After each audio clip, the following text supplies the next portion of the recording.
அன்பார்ந்த பெரியவர்களே, தாய்மார்களே, இந்த அற்புதமான விழாவில் பங்கேற்றுக் கொண்டிருக்கக்கூடிய நம்முடைய சொந்தங்களே, குறிப்பாக நம்முடைய தாய்மார்களே, சகோதரிகளே, இளையவர்களே, மேடையின் மீது இருக்கக்கூடிய இந்த இயக்கத்தை மிகச் சிறப்பாக நடத்தி கொண்டிருக்கக்கூடிய அருமை தலைவர்களே,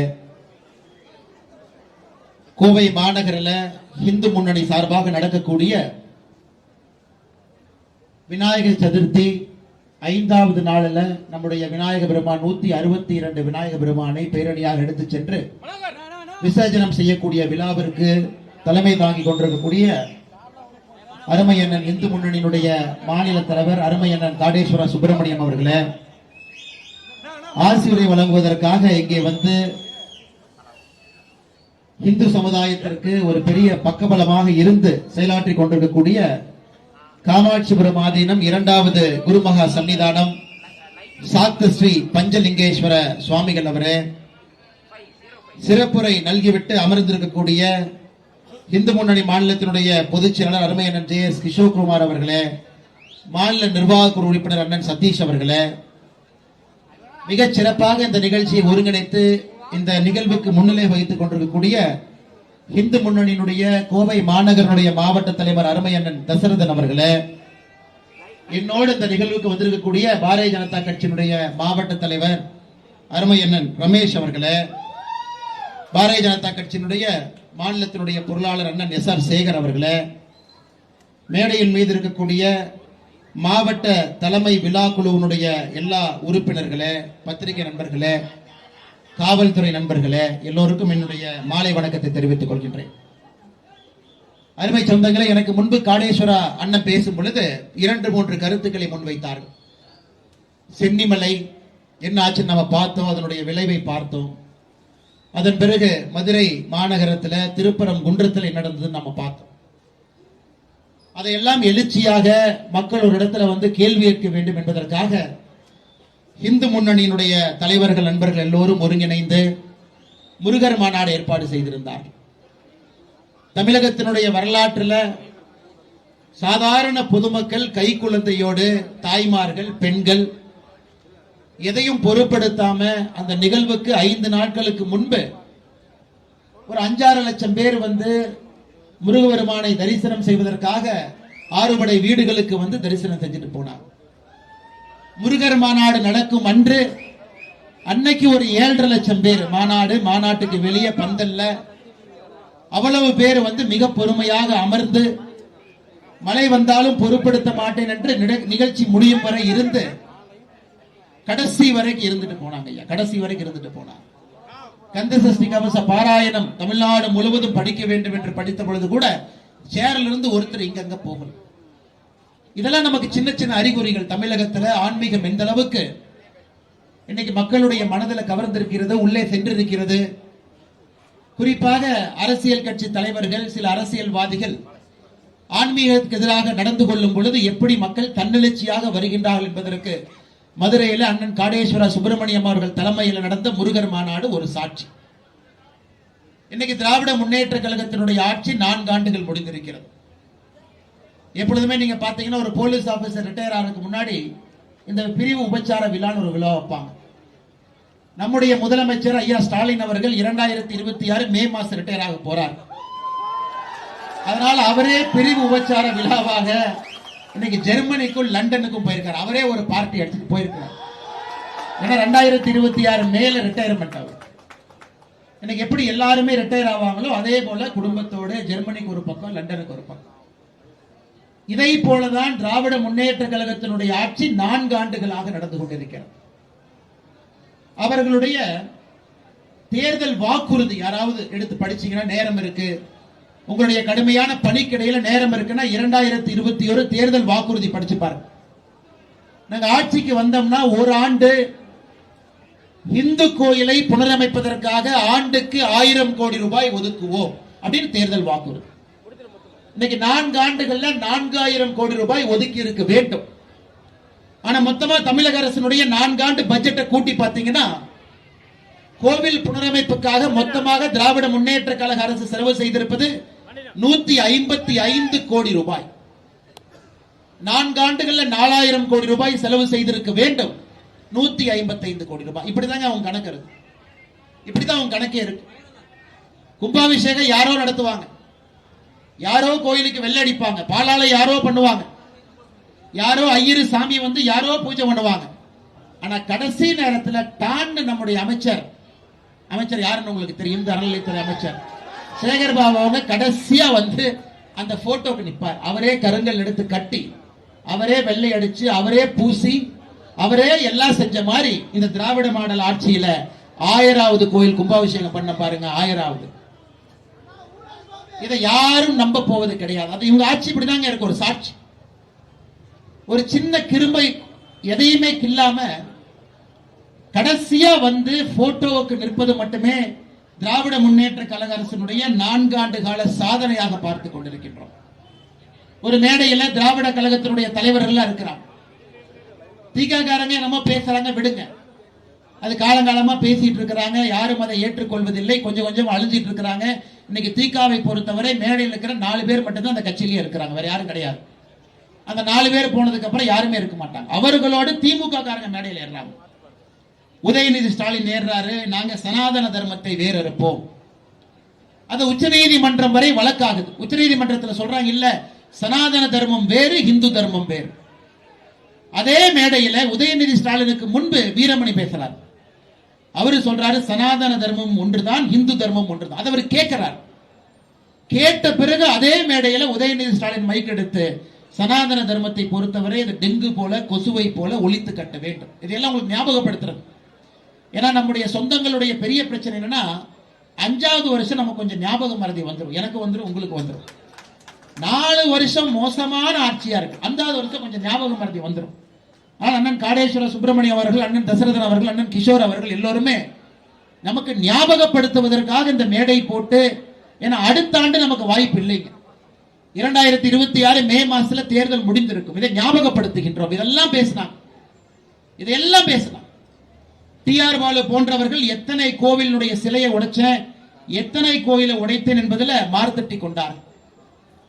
எனக்கு சமீபத்தில் பேப்பர்ல ஒரு செய்தி பார்த்தேங்க. பெரம்பலூர்ல கொளத்தூர் என்கின்ற பகுதியில் சுந்தரமூர்த்தி ஐயனார் கோவில்ல ஒரு திமுக காரர் காலையில உண்டியல் எடுத்துட்டு போயிட்டு இருக்கார்.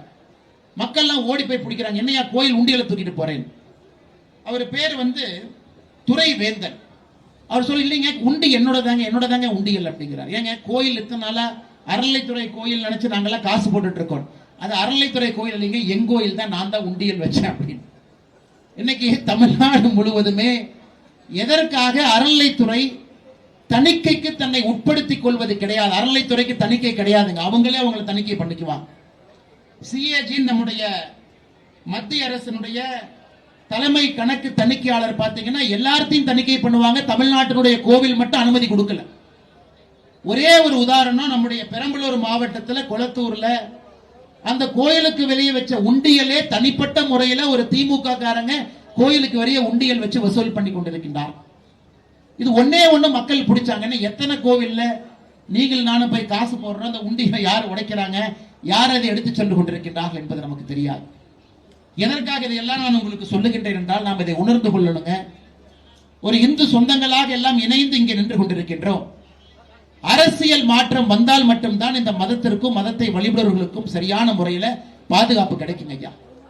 2021 திராவிட முன்னேற்ற கழகம் ஆட்சிக்கு வந்த பொழுது விநாயகர் சதுர்த்தி விழாவை கொண்டாடக்கூடாது என்பதற்காக எத்தனை கிடுக்குப்படி போட்டாங்கன்னு யோசிச்சு பாருங்க. பிள்ளையார் செய்யற இடத்துல பிரச்சனை, பிள்ளையார் செஞ்சா விற்கிற இடத்துல பிரச்சனை, பிள்ளையார் ஒருவேளை விற்கிற இடத்துல வாங்கிட்டு வீட்டுக்கு கொண்டு வந்தீங்கன்னா வீட்டுல பிரச்சனை. 2021 அவ்வளவு பிரச்சனை நடந்த பொழுது உதயநிதி ஸ்டாலின் தன்னுடைய ட்விட்டர் எக்ஸ் வலைதளத்தில் ஒரு போட்டோ போடுறாரு, கையில பிள்ளையார பிடிச்சிட்டு இருக்காரு. திக காரங்களா கேட்கறாங்க, எப்படி உதயநிதி ஸ்டாலின் பிள்ளையார கையில பிடிக்கலாம். அது உதயநிதி ஸ்டாலின் என்ன கொடுத்தாருன்னு, இல்ல வீட்டுல ஒரு பொம்மை கொடுத்தாங்க, அதனால வாங்கி கையில வச்சுக்கிட்டு இருந்தேன். அந்த போட்டோ தான் ட்விட்டர்ல வந்துச்சு. சோ அடிப்படையிலே இந்த திராவிட முன்னேற்ற கழகத்தினுடைய குடும்பம் என்பது ஒரு மதத்திற்கு எதிராக தொடர்ந்து செயலாற்றி கொண்டிருக்கக்கூடிய குடும்பம். இது எப்படின்னா, துர்காமா பார்த்தீங்கன்னா அப்பப்ப கோயிலுக்கு போய் ஒரு போட்டோ எடுத்து அவங்க போட்டு விட்டுருவாங்க. ஏன்னா நம்ம குடும்பத்து மேல வர நமக்கு தான் கொஞ்சம் எமோஷனல் இல்லைங்களே. தமிழ்நாட்டு மக்கள் நம்ம எல்லோருமே ரொம்ப நல்லவங்களா இருக்கிறதுனால நம்ம இதயத்துல தான் யோசிப்போம், மூளையில யாருமே யோசிக்க மாட்டாங்க. நம்ம ரொம்ப நல்லவங்க எப்பவுமே இதயத்துல யோசிப்பாங்க. என்னடா துர்காமாவே கோயிலுக்கு போயிட்டு வந்துட்டாங்க, அப்ப அவங்க நல்லவங்களாட்டு இருக்குது அப்படின்னு. இந்த மாதிரி கரெக்டா மாசம் டான் ஒரு கோயிலுக்கு போயிட்டு வந்து ஒரு போட்டோ போட்டுருவாங்க. எங்க குடும்பம் வந்து கடவுளுக்கு எதிரான குடும்பம் கிடையாது, நாங்க கடவுளுக்கு ஆதரவான குடும்பம். திமுகவுக்கு எதிராக பிரச்சனை அதிகரிக்கும் பொழுது அண்ணன் சேகர் பாபுனுடைய தாடியும் அதிகரிக்கும். நல்லா உத்துப்பாரு. திடீர்னு அப்படியே வெள்ளை வெள்ளையேன்னு தாடி வச்சுட்டு வருவார். அப்படின்னா திமுக மேல மக்கள் கோபமா இருக்காங்கன்னு அர்த்தம். சேகர் பாபு அவர்களுடைய தாடி பெருசா இருந்துச்சுன்னா மக்கள் திமுக மேல கோபத்தில் இருக்கிறாங்க, உடனே சபரிமலை கிளம்பி போயிடுவார். இது எல்லாம் இந்த பம்மாத்து வேலை, இந்த ஏமாத்துற வேலையை நம்ம நல்லா புரிஞ்சுக்கிட்டுங்க. தமிழர்கள் நாம் நல்லவர்களாக இருப்பதுதான் நமக்கு பிரச்சனை. நம்ம நல்லவர்களா இருக்கிறது தான் திமுகவுக்கு சாதகமா இருக்கு. இந்த 5வது ஆண்டு வாக்கு செலுத்தும் பொழுது மட்டுமே போய் தொலைங்கடா, போனா போங்கடா, மறுபடியும் தப்பு பண்ணாதாங்கடான்னு நாம ஓட்டு போட்டு திரும்ப கொண்டு வந்தோம் சில நேரத்தில். இந்த முறை நாம் அந்த தவறை செய்யாமல் ஒரு மதத்திற்கு எதிராக ஒரு அரசு தொடர்ந்து செயல்பட்டு கொண்டிருப்பதை கண்டித்து நீங்க ஓட்டு போடும் போது ஒரு 10 விஷயத்தை யோசிச்சு தான் ஓட்டு போடுவீங்க. அதுல முதலாவதாக இதை யோசித்துக் கொள்ளுங்கள் என்பதை தான் நான் அன்போடு வேண்டும். ஆமா, கல்வி, வேலை வாய்ப்பு, பெண்களுக்கான பாதுகாப்பு எல்லாம் முக்கியம்.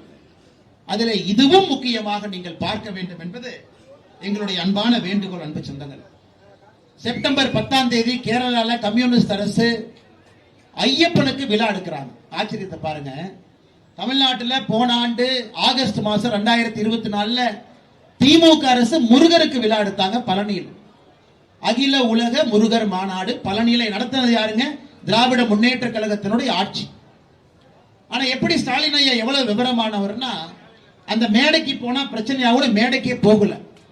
சென்னையில் இருந்து முதல் நாள் வீடியோ கான்பரன்ஸ்ல நேரடியா தொலை தூரத்திலிருந்து நேரடியா விசியில வந்து அப்படியே மக்களுக்கு பார்த்து பேசிட்டார். 2வது நாள் உதயநிதி ஸ்டாலின் அவரு வீடியோ கான்பரன்ஸ்ல வர்றார். சேகர் பாபு மட்டும் தாடியை பெருசா வளர்த்துக்கிட்டு சில சாமிகள்லாம் பக்கத்தில் உட்கார வச்சுக்கிட்டு முருகரை திமுக மட்டும்தான் காப்பாற்று 2 நாள் நாடகம் போட்டான். அப்ப இந்து முன்னணி எதுக்கு இருக்கணும் தமிழ்நாட்டில்? ஏங்க, திமுக காரன் நான் முருகரை காப்பாத்துறேன் நீங்க மாநாடு போட்டா அந்த மாநாட்டில் மொத்தமாவே அரங்கத்துக்குள்ள 2000 பேர் உட்கார்ந்துட்டாங்க. அதே இந்து முன்னணி நாங்கள் முருகரை காப்பாற்றுகின்றோம், முருகருக்காக நிற்கின்றோம் என்று சொல்லும் பொழுது 7.5 லட்சம் பேர் மதுரைக்கு வர்றாங்க ஒரே நாள். நாம் நன்றாக புரிந்து கொள்ள வேண்டும். எப்படி நாம செய்யற வேலையை அவன் எடுத்து அதை அப்படியே அதுக்கு லைட்டா பவுடர் கிவுடர் எல்லாம் போட்டு லிப்ஸ்டிக் எல்லாம் போட்டு எப்படி மறுபடியும் அவன் பண்றாங்கிறது நல்லா நீங்க பாத்துக்கணும். அந்த மாநாட்டில் 21 தீர்மானம் போட்டிருக்கிறாங்க. ஆச்சரியங்க, 21 தீர்மானம். அதுல 8வது தீர்மானம் என்னன்னா, இந்து அறநிலைத்துறை கோவில்கள் தமிழ்நாட்டில் எங்க இருக்கோ அங்கே திமுக அரசு ஸ்கூல்ல காலேஜ்ல படிக்கிற குழந்தைங்களை கூட்டிட்டு வந்து கந்த சஷ்டி பாராயணத்தை படிக்க வைப்போம். 8வது தீர்மானம். பழனியில திராவிட முன்னேற்ற கழக அரசு முருகர் மாநாட்டில் போட்ட தீர்மானம். ஆகஸ்ட் 2024 பிறகு இன்னைக்கு ஒரு ஆண்டு முழுமையாக முடிந்திருக்கிறது. இது ஒரு ஆண்டுல ஏதாவது ஒரு அறநிலைத்துறை கோவில்ல யாராவது ஒரு குழந்தைய திமுக அரசு கோயிலுக்குள்ள கூட்டி வந்து நீங்க கந்த சஷ்டி கவச பாராயணம் பாடுங்கன்னு ஒரு குழந்தை படுறாங்க கிடையாது. போய் போய் கோபம் அதிகரிச்ச உடனே நீங்க எதை கேட்டா சந்தோஷப்படுவீங்களோ அதை சொல்வது திமுகவினுடைய வாடிக்கை. இந்து விரோத அரசா மாறிடுச்சு, மக்களுக்கு கோபம் வந்துருச்சு, அவங்க என்ன சொன்னா சந்தோஷப்படுவாங்களோ சும்மா சொல்லிட்டு போயிடலாம். யாரு கேட்க போறாங்க? தேர்தல் அறிக்கையில வருஷத்துக்கு 1000 கோடி ரூபாய் கோவில் புனரமைத்து கொடுப்போம். யாரு கேட்பாங்க? 4 ஆண்டுகள்ல 4000 ரூபாய் செலவு செய்திருக்கணும், 155 கோடி ரூபாய் தான் செலவு செஞ்சிருக்கோம். யார் கேட்க போறாங்க? அதனால இந்த ஒரு ஆண்டு காலம் முழுவதுமே தேர்தல் வருவதற்கு முன்பு திராவிட முன்னேற்ற கழக அரசு இது போன்ற கவர்ச்சிகரமான பல விஷயங்களை சொல்ல போறாங்க. நீங்கள் அதை நம்ப கூடாது என்பதற்காக முதல்லயே இப்பவே உங்களுக்கு சொல்லிட்டேன், தயவு செஞ்சு நீங்க அதை நம்பாது. இன்னைக்கு நம்ம காவல்துறை இங்க இருக்கிறாங்க. எனக்கு முன்பு பேசிய தலைவர்கள் எல்லாமே நியாயமான முறையில காவல்துறை நண்பர்கள் மீது நமக்கு இருக்கக்கூடிய சிறு கோபத்தை எல்லாம் வெளிப்படுத்துறாங்க. ஆனா இன்னைக்கு இங்க இருக்கக்கூடிய ஒரு கான்ஸ்டபிளோ ஒரு அதிகாரி ஆபீசர்லாம் இருக்கிறாங்க, அவங்களாம் உண்மையாலுமே பாவங்க ஐயா. இன்னைக்கு தமிழ்நாட்டினுடைய டிஜிபியா ஒருத்தர் பொறுப்பேற்றிருக்காங்க. டிஜிபியா பொறுப்பேற்பதை பார்ப்போம். பொறுப்பு டிஜிபியா பொறுப்பேற்பதை பார்த்திருக்கீங்களா? டிஜிபி பொறுப்பேற்றார், இப்படித்தானே பத்திரிகை நண்பர்கள் பேப்பர் எழுதுவாங்க. பொறுப்பு டிஜிபி பொறுப்பேற்றார் எங்கேயாச்சும் பார்த்திருக்கீங்களா? தமிழ்நாட்டில் அந்த அலங்கோலத்தை இன்று நிறைவேற்றி இருக்கின்றார். எதற்கு?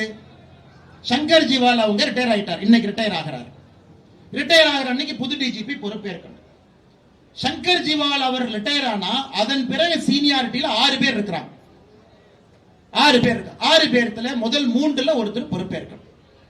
உடனே முதலமைச்சர் லிஸ்ட் எடுத்து பார்க்கிறார்.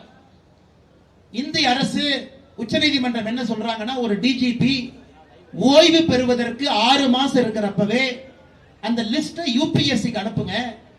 3 பேரை தயார் பண்ணி நாங்க உங்களுக்கு கொடுக்கிறோம். 3ல 1 நீங்க போடுங்க. 6 மாதமாக ஒரு பெயரையும் கூட அனுப்பல. முதலமைச்சர் லிஸ்ட் எடுத்து பார்க்கிறார். இவங்களா seniority number 1 Seema Agarwal, right, இவங்க நம்ம ஆட்சிக்கு எதிராக இருப்பாங்க, தூக்கு. நம்பர் 2 தூக்கு, நம்பர் 3 தூக்கு, நம்பர் 4 தூக்கு, நம்பர் 5 தூக்கு, நம்பர் 6 தூக்கு. இந்தியாவில் எங்கேயுமே அநியாயம் இல்லைங்க. நம்பர் 7 தூக்கு, நம்பர் 8 தூக்கு. 9வது சீனியாரிட்டியில யார் இருக்காங்களோ அவருக்கு நீங்க டிஜிபி என்கின்ற அந்தஸ்தை கொடுக்க முடியாது. முதலமைச்சர் என்ன பண்றாரு, பொறுப்பு டிஜிபி இன்சார்ஜ்னு போட்டுட்டு ஜெர்மனி கிளம்பிட்டார். அப்படி இருக்கும் பொழுது காவல்துறை எப்படி விளங்கும்? நீங்களே சொல்லுங்க. காவல்துறையை பொறுத்தவரை சீனியாரிட்டி அதிகாரிகள் மீது மரியாதை இருக்கணும். காவல்துறையை பொறுத்தவரை உயரதிகாரியின் மீது கீழே இருக்கக்கூடிய அதிகாரிக்கு மரியாதை இருக்கும். அவர் சொன்னார்னா அவர் கேட்பார். காவல்துறையினுடைய முதல் 8 அதிகாரிகளை பட்டியல்ல டிஜிபி என்கின்ற அந்தஸ்தை கொடுக்காம 9வதாக இருக்கக்கூடிய, அவர் பேர் சொல்லுங்க, அவர் மேல தனிப்பட்ட முறையில் கோபம் கிடையாது. 9வதாக இருக்கக்கூடியவரை தூக்கி இன்னைக்கு பொறுப்பு டிஜிபின்னு போட்டிருக்காங்க. காலையில 8 பேருமே அந்த பதவியேற்பு விழாவுக்கு போகல. பத்திரிகை நண்பர்கள் ரிப்போர்ட் பண்ணணும். அந்த பொறுப்பு ஏற்கக்கூடிய நிகழ்வுல தமிழ்நாட்டில் இருக்கக்கூடிய முதல் 8 அதிகாரிகள் போகவே இல்லை. எப்படி காவல்துறை விளங்கும்? எப்படி காவல்துறை பெண்களை பாதுகாப்பாங்க? அவர்களுக்குள்ளேயே கட்சி சண்டை, கோஷ்டி போசல், அவர்களுக்குள்ளேயே திமுக இந்த கட்சி அந்த கட்சியின் குரூப்பிசம் இருந்ததுன்னா ஒரு காவல்துறை எப்படி மக்களுக்கு பாதுகாக்க முடியும்? காவல்துறையை பொறுத்தவரை கீழ்மட்டத்தில் இருக்கிறவங்க ரொம்ப நல்லவங்க, பாவம். ஆனா மேலே இருந்து சரியான முறையில யாருமே அவங்ககிட்ட எதுவுமே பேசுறது இல்லை. அதனால அவங்களுடைய கையை கட்டி போட்டு விட்டு ஓடுனா எப்படி காவல்துறையினுடைய கையை கட்டி போட்ட பிறகு எப்படி அவர்களால் ஓட முடியும்? அருமை சொந்தங்களே, இத ஆச்சரியம் என்னன்னா, இன்னைக்கு காலையிலிருந்து எந்த ஒரு அரசியல் கட்சி அதை பத்தி பேசவே. நானும் பத்திரிகை நண்பரை பார்க்கலீங்க. சரி, சாயந்தரம் பார்க்கும் போது அவங்ககிட்ட பேசுவோம். இவ்வளவு பெரிய தவறு நடந்திருக்கு, மிகப்பெரிய தவறு. இதற்கு முன்பு தமிழ்நாட்டில் இந்த மாதிரி ஒரு தவறே நடந்தது கிடையாது. தைரியமா போட்டுட்டு ஜெர்மனி கிளம்பி போயிட்டார், பிளைட் எடுத்துக்கிட்டு முதலமைச்சர். இதை யாருமே கேள்வி கேட்கலனா எப்படி காவல்துறை நமக்காக இருக்கும்? அதே நேரத்தில் இன்னொரு ரிப்போர்ட் கொடுத்திருக்கிறாங்க. இந்தியாவில் இருக்கக்கூடிய பெரும் நகரத்துல 31 நகரத்தை ஸ்டடி பண்றாங்க. பெண்களுக்கு பாதுகாப்பு எந்த நகரத்தில் இருக்கு? 31 நகரத்தை படிக்கின்றார்கள். சென்னை 31 நகரத்துல 21வது நகரமா வந்திருக்கு. சென்னையில பாதுகாப்பு என்பது இந்திய அளவில் பெண்களுக்கு குறிப்பாக 31 நகரத்துல 21வது நகரமாக சென்னை. அந்த NARI மத்திய அரசு நடத்தக்கூடிய சர்வே பெண்கள்கிட்ட கேட்கிறாங்க, அம்மா நீங்க பாதுகாப்பா உணர்றீங்களா? 6% பெண்கள் மட்டும் சென்னையில சொல்றாங்க மிக பாதுகாப்பாக உணர்கின்றேன். வெறும் 6 பேர் 100க்கு. 46 பேர் சொல்றாங்க நான் பாதுகாப்பா உணர்றேன். அப்ப 6 46 52. மிச்ச 48% பெண்கள், அதாவது 2 பெண்கள்கிட்ட போய் சர்வே எடுத்தீங்கன்னா அதுல ஒரு தாய்மார் ஒரு சகோதரி சொல்றாங்க நான் பாதுகாப்பா உணரலைங்க, எனக்கு இந்த ஊர்ல பாதுகாப்பு இல்லை. எவ்வளவு பெரிய தலைகுனிவு! இந்தியாவில் இருக்கக்கூடிய 31 நகரத்துல 21வது நகரமா நாம வந்து நிக்கிறோம். அன்பு சொந்தங்களே, எதற்கு இதெல்லாம் சொல்றாங்க? இன்னைக்கு ஒரு வண்டியில காவல்துறை அதிகாரி போறாங்க, ஒரு வண்டியில கான்ஸ்டபிள் அவங்க நிக்கிறாங்க. இத்தனை பேர் ஆயிரக்கணக்கானவங்க. அந்த பாருங்க, அந்த வெயிட் எல்லாம் அதெல்லாம் கிட்டத்தட்ட 6-7 கிலோ வருங்க. அந்த வெயிட் எல்லாம் அதெல்லாம் தூக்கி அந்த பாடி ஆர்மர் எல்லாம் போட்டு நிக்கிறாங்க. அதனால் கலவரத்தை ஏற்படுத்துவது இங்க இருக்கிறவங்க யாரும் இல்லைங்க. கலவரத்தை ஏற்படுத்துவது அரசு தான். கோயம்புத்தூர்ல, தமிழ்நாட்டில் எல்லா பகுதியிலும் கலவரத்தை ஏற்படுத்துவது அரசு. அதற்கு பலிகடா யாருன்னா காவல்துறை பலிகடா. இந்த மாதிரி டிஜிபியை போட்டீங்கன்னா 8 பேர்த்த நீங்க தள்ளி வச்சுட்டு 9வது ஆளை போட்டீங்கன்னா எப்படி காவல்துறை டிசிப்ளின்டா ஹைரார்கியா ஒருத்தர் சொல்றது இன்னொருத்தர் கேட்பாங்க. அந்த பொறுப்பு டிஜிபியினுடைய பொறுப்பு பதவி இருக்கக்கூடிய விழாவில் முதல் 8 பேர் போய் பங்கேற்கலாம். எப்படி மூஞ்சி பார்த்து ஒரு மீட்டிங்ல பேசுவாங்க? இதுதான் தமிழகத்தினுடைய சட்ட ஒழுங்கு லட்சணம். இதெல்லாம் நம்ம கேட்கணுங்க. இதுவும் நீங்க ஓட்டு போடும்போது யோசிச்சு போடணும். அதாவது வரக்கூடிய டிஜிபி இவருக்கு ஆகாதமா இவங்களே நினைச்சுக்கிட்டாங்க. இந்த டிஜிபி எஸ்பியா இருக்கும்போது டிஎம்கே காரன சாராயம் காத்துறவங்க பிடிச்சாங்க அந்த அம்மா. அப்ப இந்த அம்மா வெளியே வை. இவர் லாட்டரி வித்தவன் இந்த அம்மா பிடிச்சாங்க, இந்த அம்மா வெளியே அப்படியே 8 பேர்த்த கழிச்சா எத்தனை பேர்த்தையா கழிப்பீங்க? நீங்களே யோசிச்சு பாருங்கம்மா. இப்படிப்பட்ட ஒரு லட்சணத்தில் ஒரு அரசு இருக்கிறனால தமிழகத்திலே சட்டம் ஒழுங்கு எப்படி இருக்கும்? இன்னைக்கு கடைசியாக இது விநாயகர் சதுர்த்தி நிகழ்வுல இதையும் சொல்லணும். ஔவையார் அம்மா ஔவை பாட்டி விநாயகர் அகவல்ல பாடியிருப்பாங்க. பாலும் தெளிதேனும் பாகும், பால் கொடுக்கிற விநாயகருக்கு, தெளிந்த தேனை கொடுக்கிற, வெள்ள பாகு கொடுக்கிற, பருப்பு, இவை 4ம் நான் உனக்கு கொடுப்பேன், நான் உனக்கு கொடுக்கிறேன். விநாயகரே திரும்ப நீங்க எனக்கு என்ன கொடுக்கணும்னா முத்தமிழ் 3ம் நீ எனக்கு தான் அவையை பாட்டு கேட்கிறான். இந்த 4 நான் கொடுக்கிறேன், படைக்கிறேன் உங்களுக்கு. பால் கொடுக்கிறேன், தெளிந்த தேன் கொடுக்கிறேன், வெள்ள பாகு கொடுக்கிறேன், பருப்பு கொடுக்கிறேன், 4 பிசைஞ்சு உங்களுக்கு வைக்கிறேன், உங்களுக்கு பிடிக்கும். 4 நீங்க எடுத்துக்க, எனக்கு திரும்ப முத்தமிழ் கொடுங்கிறான். இயலிசை நாடகம். அதனாலதான் ஒரு குழந்தையவே நம்ம வீட்டுல படிப்பு ஆரம்பிக்கிறதா முதல்ல பிள்ளையார் சொல்லி போட்டு ஆரம்பிங்க. அக்ஷர அபியாசம் பண்ணுமா பிள்ளையார் சொல்லி போட்டு ஆரம்பிங்க. நாடகம் கத்துக்க ஆரம்பிக்கணுமா பிள்ளையார் சொல்லி போடுங்க. பரதநாட்டியம் போடணுமா பிள்ளையார் வச்சு ஆரம்பிங்க. ஏன்னா பிள்ளையாரை பொறுத்தவரை தான் முழு முதற் கடவுள், எல்லாமே அவர்கிட்ட இருக்கு. என்ன கல்வியை பற்றி இந்த நேரத்தில் பேச வேண்டிய கட்டாயம் எனக்கு இருக்குது. தமிழகத்தில் இன்னைக்கு அரசு பள்ளி தனியார் பள்ளி நம்ம பேசுறோம். எந்த அளவுக்கு திராவிட முன்னேற்ற கழகத்தினுடைய ஆட்சியில அரசு பள்ளியை முழுவதுமாக மூடிவிட்டால் என்பதுக்கு உதாரணம் பாருங்க. இன்னைக்கு தமிழகத்தில் 62% குழந்தைகள் தனியார் பள்ளியில, 37% குழந்தைகள் அரசு பள்ளி. திமுக ஆட்சிக்கு வந்த பொழுது 43% குழந்தைகள் அரசு பள்ளியில, இன்னைக்கு 37% குழந்தைகள் அரசு பள்ளியில். அப்படின்னா 4 வருஷத்துல 7% குழந்தைகள் அரசு பள்ளியிலும் தனியார் பள்ளிக்கு போயாச்சு. ஆனா அந்த பள்ளி கல்வித்துறை அமைச்சர்னு அன்பில் மகேஷ் பொய்யாமொழி ஒருத்தர் இருப்பார். அவர் வேலை உங்களுக்கு எங்க உதயநிதி ஸ்டாலின் போறாரோ அவருக்கு முன்னாடி ஒரு அறிக்கை லைட் எடுத்துட்டு போறது மட்டும்தான் இவர் வேலை. நான் சொல்றேன், யாரும் தவறா நினைச்சுக்கோங்க. இதெல்லாம் ஒரு பள்ளி கல்வி. ஐயா கக்கன் அவர்கள் இருந்த பொறுப்பு. காமராஜர் ஐயாவுடைய கேபினெட்ல, முதல் கேபினெட்ல கக்கன் ஐயா கல்வித்துறை அமைச்சராக கக்கன் ஐயா இருந்த பொறுப்பு. இன்னைக்கு எப்படிப்பட்ட மனிதர்கள் பெட்ரோமாக்ஸ் லைட் எடுத்துட்டு போறவங்க கல்வித்துறை அமைச்சரா இருக்கிறாங்க பாருங்க. இன்னைக்கு அரசு பள்ளியில 37% மாணவர்கள் மட்டும்தான். 62.1% இன்னைக்கு தனியார் பள்ளி. 7% திராவிட முன்னேற்ற கழக ஆட்சி வந்த பிறகு அரசு பள்ளி தனியார் பள்ளிக்கு போயிட்டான். தனியார் பள்ளியில படிக்கக்கூடிய குழந்தைகள் பாருங்க 5,26,052. அரசு பள்ளியில படிக்கக்கூடிய குழந்தைகள் 3,21,303. அதனாலதான் திரும்ப திரும்ப சொல்றோம், தமிழகத்தை பொறுத்தவரை மக்களுக்கு வேற ஏதோ வேணும், அரசியல்வாதிகளுக்கு வேற ஏதோ வேணும். இந்த ரெண்டுமே மேட்ச் ஆகாதனால வண்டி இப்படியே ஓடிட்டே இருக்குது. மக்களுக்கு வேற ஏதோ வேணும், அரசியல்வாதிகளுக்கு வேற ஏதோ வேணும். ஆனா ஆட்சியில் உட்கார்ந்து இருக்கிறால் நம்ம நினைக்கிற எதுவுமே நம்ம கிடைக்க மாட்டேங்குது. அதனால் நிச்சயமாக இந்த 2026 மே மாதம் நடக்கக்கூடிய சட்டப்பேரவை தேர்தலில், மேவா ஏப்ரலான்னு தெரியாதுங்க, மேல ஒரு நாள் நடந்துட்டா நான் முன்னாடியே எலெக்ஷன் கமிஷன் சொல்லிட்டாங்கன்னு தேவையில்லை பொருளை கிளப்புவாங்க. ஏப்ரல் மாசத்திலேயோ மே மாசத்திலேயோ எப்ப அந்த தேர்தல் நடக்குதோ அன்னைக்கு நிச்சயமாக நீங்கள் எல்லாம் விநாயகருக்காக ஒரு முறை யோசிச்சு இந்த தர்மத்தை, எல்லா தர்மமும் நல்லா இருக்கணுங்க, நம்ம யாருக்கும் எதிரானவர்கள் கிடையாது. அரசு ஒரு தர்மத்திற்கு எதிராக இருக்கிறனால இந்து முன்னணி புயலாக நின்று கொண்டிருக்கின்றார்கள். அதாவது இவர்கள் யாருக்கும் எதிரி கிடையாது, யாருக்கும் எதிரி கிடையாது. 1980 வீரத்துறவி ராமகோபாலன் ஐயா இந்து முன்னணி ஆரம்பித்த பொழுது என்ன சொன்னாருங்க ஐயா? ஒரு விநாயகரை கொண்டு போறதுக்கே சிரமமா இருந்த பொழுது அவருடைய ஆசை என்னன்னா, ஒரு பஞ்சாயத்துல குறைந்தபட்சம் ஒரு விநாயகர் விசர்ஜனை நடக்கணும், வீரத்துறவி ஐயா சொன்னார்.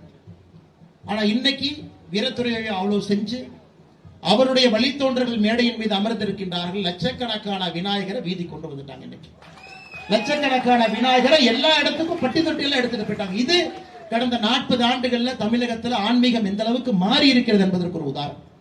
நான் இவங்க எல்லாம் எலெக்ஷன் நிக்க போறாங்களா, ஜெயிக்க போறாங்களா, எங்க நிக்கிறது இல்லைங்க, கேஸ் வாங்குவாங்க. அங்கங்க போனீங்கன்னா நேஷனல் செக்யூரிட்டி ஆக்ட்ல இந்து முன்னணிக்காரங்க 2 ஆண்டுகள் 3 ஆண்டுகள் 2 பேர் 3 பேர் 10 வருஷம் போனவங்களா இருக்கிறாங்க. வேட்டுப்பாளையத்துல பார்த்து அவங்க என்ன லாபம், என்ன லாபம்? தனிப்பட்ட முறையில் அவங்களுக்கு 1 ரூபாய் லாபம் இருக்கா? அங்க ஏதாவது ஊழல் பண்ண போறாங்களா, கான்ட்ராக்ட் வச்சிருக்காங்களா, ஹைவே ரோடு போட போறாங்களா? ஒன்னும் கிடையாது. அவர்கள் ஒரு தர்மத்துக்காக நிற்கின்றார்கள், அதற்காக பேசுகின்றார்கள், அதற்காக வரக்கூடிய எந்த பிரச்சனையாக இருந்தாலும் எதிர்கொள்கின்றார்கள். அதனால் நாம் எல்லோருமே இந்து முன்னணியை ஆதரிக்க வேண்டிய கடமையும் கட்டாயம் நமக்கு இருக்கு. காரணம், நமக்கு ஒரு பிரச்சனை பேசுறதுக்கு தமிழகத்துல ஒரே ஒரு அமைப்பு இந்து முன்னணி மட்டும்தான் இருக்கிறாங்க. ஒரே ஒரு அமைப்பு, யாரும் கிடையாது, யாரும் கிடையாது. எல்லாமே அப்படியே பேலன்ஸ் பண்ணிட்டு போயிடுவாங்க. இங்கேயும் பிரச்சனை இல்லாம அங்கேயும் பிரச்சனை இல்லாம அப்படியே சென்ட்ரல்ல வண்டி ஓட்டிடலாம். ஆனா இந்து முன்னணியை பொறுத்தவரை நேரடியா இருக்கிறாங்க. அதனால் அவர்களுக்கு ஆதரவு கொடுக்க வேண்டிய கட்டாயம் கடமை ஒரு இந்துக்களுக்கும் இருக்கு. காரணம், அவங்களுக்கு நாம ஆதரவு கொடுக்கறதுனால நாம யாருக்கு எதிரி கிடையாதுங்க. இஸ்லாமியர்கள் நல்லா இருக்கணும், கிறிஸ்தவர்கள் நல்லா இருக்கணும். இந்து தர்மத்துக்கு எதிராக அரசு தொடர்ந்து செயல்பட்டு கொண்டிருக்கின்ற காரணம், அரசியல் கட்சிகள் தொடர்ந்து செயல்பட்டு கொண்டிருக்கிற காரணம், பேசுறதுக்கு ஒரு மனிதன் வேறும் இங்கே இருக்கின்றார். அதனால் மறுபடியும் மேடையில் இருக்கக்கூடிய அண்ணன் காடேஸ்வர சுப்பிரமணியம் அவர்கள் எதற்காக நான் திரும்ப திரும்ப சொல்றாங்க, 2024 என்னை பொறுத்தவரை தமிழகத்துல ஒரு சரித்திர ஆண்டு.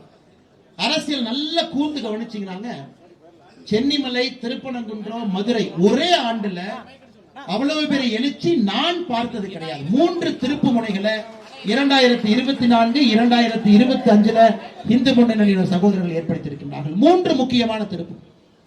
அது இப்ப தேர்தலில் கண்டிப்பா எதிரொலிக்கும். 2026 தேர்தலில் நிச்சயமாக அது எதிரொலிக்க போகுது. காரணம், நீங்கள் உண்மையை உணர்ந்திருக்கின்றீர்கள். இவங்க பண்ற பம்மாத்து வேலையெல்லாம் பார்த்துட்டீங்க, அவன் போடுற மேக்கப் வேலையெல்லாம் பார்த்துட்டீங்க. இந்த ஆண்டு முழுவதும் மேக்கப் போடுற கிளம்பி வருவாங்க. அண்ணன் சேகர் பாபு அவர்கள் நாளை காலையிலே கிளம்பி வருவார். இல்ல ஒரு பொய் சொன்னாரு, 1000 கோடி எப்படி நான் கணக்கு சொல்றேன், பட்ஜெட்ல இருக்கிற டாக்குமெண்ட் வச்சு 155 கோடி சொல்றீங்க. நீங்க டாக்குமெண்ட் எடுத்துட்டு பேசுங்க. எதையுமே செய்யாம வெறும் பொய்யை மட்டும் பேசிக் கொண்டிருக்கிறார்கள். முதல்வர் அவருக்கும் தெரியும் 2026 ஆட்சிக்கு வரப்போறது இல்லைன்னு. அதனால கடைசியாக அரசு பணத்துல ஜெர்மனிக்கும் லண்டனுக்கும் ஒரு டூர் போயிட்டு வந்தா அவருக்கும் ஹாப்பி ஆயிரும், நம்ம நிம்மதியா இருக்கோம்னு. அவரும் அடுத்தவருக்கு வழிவிட்டு விடுவார். அதனால இந்த அற்புதமான நிகழ்ச்சிக்கு வந்திருக்கக்கூடிய எல்லா இளைஞர்களுக்கும், பத்திரிகை நண்பர்களுக்கும், தூய்மை பணியாளர்கள் நண்பர்கள் பெருமளவில் இருக்கிறாங்க. ஏன்னா அவர்களை பத்தி நம்ம பேசணும். ஐயா, ரோம் பண்டை கால ரோம்ல தீ பிடிச்சு இருந்த பொழுது நீரோ என்கின்ற மன்னன் பிடில் வாசித்துக் கொண்டிருந்தான். இன்னைக்கு தமிழகத்துல தூய்மை பணியாளர் நண்பர்கள் எல்லாம் தீப்பிடித்து மலையில வெயில்ல கோயம்புத்தூர்ல உட்கார்றாங்க, மதுரையில் உட்கார்றாங்க, சென்னையில் உட்கார்றாங்க. அப்ப நம்முடைய முதலமைச்சர் படம் பார்த்து கொண்டிருந்தாராம். பாருங்க, இவருக்கும் அந்த ரோம் மன்னர் நீரோக்கு என்ன அடிப்படை வித்தியாசம். இவரெல்லாம் பிள்ளை குட்டியை விட்டு விட்டு ரோட்டில் நமக்காக நிற்கிறாங்க. அவர்கள் செய்யக்கூடிய பணி என்பது கடுமையான பணிகள். அவங்களுக்கு தெரியும், உங்களுக்கு தெரியாது இல்ல, கொரோனா காலகட்டத்தில் எத்தனை பேர் இறந்தாங்கன்னே நமக்கு தெரியாது. பல பேர்த்த மறைச்சு அதன் பிறகும் நூற்றுக்கணக்கான மனிதர்கள் அத்தனை இடத்தில் இறந்திருக்கிறார். அதனால இந்த 2026 வரக்கூடிய ஆட்சி என்பது நமக்கு பணி செய்யக்கூடியவர்களை முதன்மைப்படுத்தக்கூடிய ஆட்சியாக இருக்கும். தூய்மை பணியாளர்களை முதன்மைப்படுத்தணும், அரசு ஊழியர்களை முதன்மைப்படுத்தணும், நர்ஸ முதன்மைப்படுத்தணும், பஸ் ஓட்டுற டிரைவரை முதன்மைப்படுத்தணும், கண்டக்டரை முதன்மைப்படுத்தணும், கான்ஸ்டபிள் அவங்களை முதன்மைப்படுத்தணும். காரணம், இவங்க நமக்காக, ஆட்டோ டிரைவர் இவங்க நமக்காக வேலை செய்யறாங்க, ஆம்புலன்ஸ். அதனால் அதையும் யோசித்து நீங்கள் வாக்களிப்பீர்கள் என்கின்ற நம்பிக்கையோடு மேடையில் இருக்கக்கூடிய எல்லா தலைவர்களுக்கும், வாய்ப்பளித்த அண்ணன் காடேஸ்வர அவர்களுக்கும், அண்ணன் கிஷோர் அவர்களுக்கும், தசரதன் அவர்களுக்கும், இதை குழுமிருக்கக்கூடிய எல்லா இளைஞர்களுக்கும், பெரியவர்களுக்கும், தாய்மார்களுக்கும் என்னுடைய வாழ்த்துக்களை, நன்றிகளை தெரிவித்து மிக சிறப்பாக இந்த விநாயகர் சதுர்த்தி விசர்ஜனை நடைபெற வேண்டும் என்று எல்லாம் வல்ல இறைவனை வேண்டிக் கொள்கின்றேன். நன்றி, வணக்கம். பாரத் மாதா கி ஜெய்.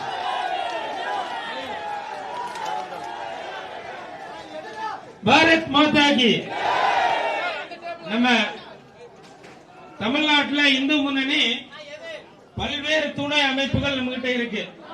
இருந்தாலும் நம்ம கிட்ட அன்னையர்கள் அப்படின்னு